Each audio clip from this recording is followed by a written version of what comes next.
لا أنا كتير هي أويش أويا أن الإكثار من الذنوب خافنا ما بدأ خاف ما كا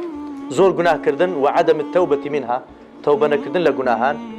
يؤدي إلى تكون الران الذي إذا تكاثر على القلب حجبه عن البصر بالحق.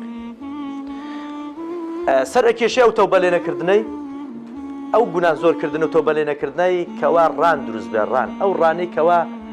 أجر جناه كان زور بن توا رانك زور به دس بسر دل دادقري ويلك كوا حق نابيني وخافا مكلا بل ران على قلوبهم ما كانوا يكسبون نخر بلكو أو ران بسر دليان هاتوا مور بسر دليان هاتوا دليان قتماغي رشي قرتوا هتاوان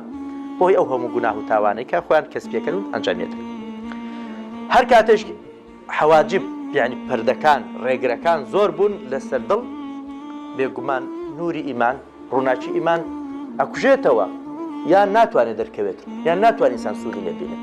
ئێستا با چرایەکیش هەبێتن بینی کۆمەڵێ پەردەی بەسەردا بدەی ڕووناچەکە ناگاتە ژوورەکە گوناه پێغەمبەر ئەفەرمێ صلی الله عليه وسلم أبو هريرة فرمدكي جراوته إن العبد إذا أخطأ خطيئة نكتت في قلبه نكتة سوداء بنده أجر جناهك كرتيا جناه نكتة الرش للضلي بياد بيت لسر شاشة ضلي بياد بيت فإذا هو نزع واستغفر وتاب سقلق أجر كابرا توبي كردو بشمان بيو دستي هالجرت أو ضلكي ساق وسافة بيته أبي نبينين بنو منور بك أجر نكتة كي